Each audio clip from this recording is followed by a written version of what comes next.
Hello दोस्तों, हम हैं लखनऊ के एक कॉलेज पीआर मेमोरियल आईटीआई, जो कि कॉलेज ही नहीं अपने आप में एक महाविद्यालय है। इस विद्यालय में छात्रों को जितने कोर्स पढ़ाए जाते हैं, शायद ही विद्यालय के परिसर में उतने क्लासरूम हों। इन विद्यालयों को न जाने कहाँ से मान्यता मिल जाती है भोले भाले छात्रों को धोखा देने के लिए, उनको झांसे में फंसाकर उनका पैसा ऐंठने के लिए। ऐसे विद्यालय न जाने किन के बलबूते पे चलाए जा रहे हैं, जिनके पास ना ही समुचित व्यवस्था है, ना ही लैब है, ना ही थ्योरी क्लासेस के लिए रूम्स हैं।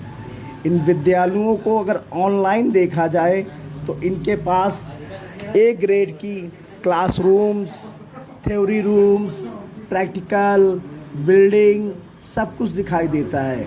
मगर असल में जब हम एडमिशन कराने उस विद्यालय पहुंचते हैं तो वहाँ का नज़ारा कुछ और ही होता है।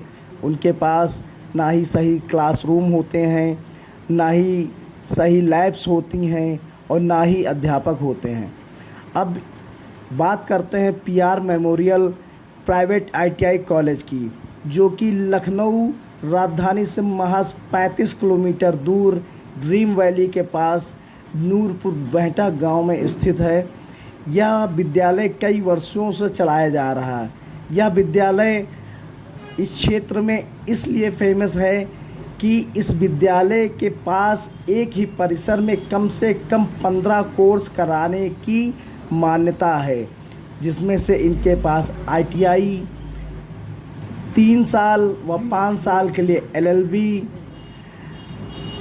और मेडिकल कोर्स जैसे medical pharmacy, homoeopathic medical pharmacy, diploma in homoeopathic pharmacy, BA honours, BCom honours, BSc honours, BSc AG जैसे और भी कोर्सेज़ हैं। जैसे कंप्यूटर की बात करें तो कंप्यूटर से इनके पास में बीटेक है। आप यहाँ बीटेक भी कर सकते हैं, बीबीए कर सकते हैं, बीसीए कर सकते हैं, डीएलएड कर सकते हैं, एमबीए कर सकते हैं, एमसीए कर सकते हैं, एमटेक तक इस स्कूल में किया जा सकता है। मगर असल में अगर हम यहाँ पे आके देखें कि इस स्कूल के पास में व्यावसायिक प्रशिक्षण के लिए और मेडिकल के कोर्सेज़ के लिए व लॉ के कोर्सेज़ के लिए लैब्स, क्लासेस या और अन्य व्यवस्थाएं हैं, तो आपको यहाँ कुछ भी नहीं मिलेगा। केवल मिलेगा तो एक धोखा, एक छलावा, जो कि ऑनलाइन दिखाया जा रहा है। इस विद्यालय के मुख्य प्रबंधक हैं अनीता यादव और इसके मुख्य चेयरमैन हैं इनके पति रामाशीष यादव, जो कि दोनों लोग मिलके बहुत ही सालों से ना जाने कितने छात्रों का भविष्य खराब कर चुके होंगे और इस विद्यालय की आड़ में वो कितने ही लोगों के पैसे, जो कि किसान अपने बच्चों को पढ़ाने के लिए ज़मीन बेच के मजदूरी करके लाता है, उनके हड़प चुके हैं। परंतु आज तक इस ऐसे विद्यालय के खिलाफ़ कोई भी कार्रवाई नहीं हुई, क्योंकि रामाशीष यादव स्वयं को एक अधिवक्ता बताते हैं, जिसके चलते इनके ऊपर कोई भी हाथ डालने की हिम्मत नहीं करता है। वह शिक्षा विभाग हो या अन्य कोई विभाग हो, कोई भी यहाँ जांच करने नहीं आता है। कोई भी इस विद्यालय की सुध नहीं लेता है कि विद्यालय विद्या दे रहा है या खाली धन का अर्जन कर रहा है अपने प्रयोग के लिए। इस विद्यालय में छात्र कम, अध्यापक कम, व्यवस्थाएं कम, छात्र विद्यालय की बिल्डिंग का क्षेत्रफल कम, सब कुछ कम है।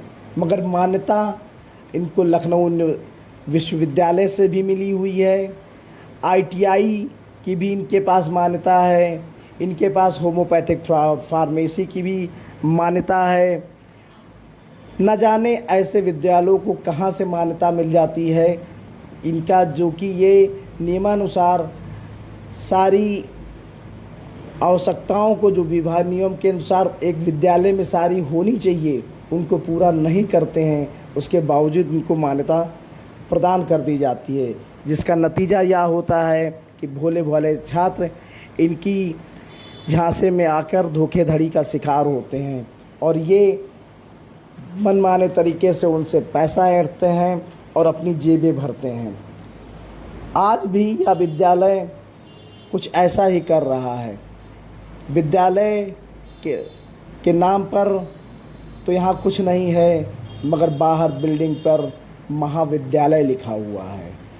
लगभग 15 कोर्स एक ही परिसर में कराए जा रहे हैं, जिसकी ना ही इनके पास व्यवस्था है, ना ही इनके पास प्रोफेसर्स हैं और ना ही इनकी लैब है। तब भी यह विद्यालय आराम से चलाया जा रहा है, जिस पे किसी भी अधिकारी की कोई नज़र नहीं पड़ रही है। रामाशीष यादव व अनीता यादव मिलकर शिक्षा को एक व्यापार का जरिया बना के इससे खूब कमाई कर रहे हैं। ये औद्योगिक प्रशिक्षण के साथ साथ मेडिकल का भी प्रशिक्षण दे रहे हैं, मतलब फार्मेसी का भी कोर्स करा रहे हैं। उसके साथ विधि विज्ञान मतलब लॉ कॉलेज भी चला रहे हैं, जिससे यहाँ बच्चे आकर कानून की पढ़ाई करते हैं। मगर जब इस विद्यालय के पास खुद ही कानून के हिसाब से मान्यता नहीं है तो यह विद्यालय अपने छात्रों को क्या कानून की शिक्षा देगा। अब सोचना है हमारे उस सोए हुए अधिकारियों से, उस विभाग से, कि जो इन विद्यालयों के खिलाफ़ कोई कार्रवाई नहीं कर रहा है। ज़रा इनकी तरफ भी देखिए कि ये पढ़ा रहे हैं या लूट कर रहे हैं। ये शिक्षा के नाम पर विद्यार्थियों का शोषण कर रहे हैं या उनको शिक्षित कर रहे हैं, प्रशिक्षण दे रहे हैं या उनके ऊपर अत्याचार कर रहे हैं। कोई तो हो जो इसकी सुध ले और आके ऐसे विद्यालय के खिलाफ़ कार्रवाई करे और इनकी मान्यता रद्द करते हुए इनके खिलाफ़ 420 का मुकदमा लिखाए और इन्हें जेल भिजवाए, जिससे कोई भी शख्स ऐसे फर्जी विद्यालयों का संचालन करके भोले भाले किसान के बच्चों को ना धोखा दे सके, ना ही उनका अधिकार छीन सके।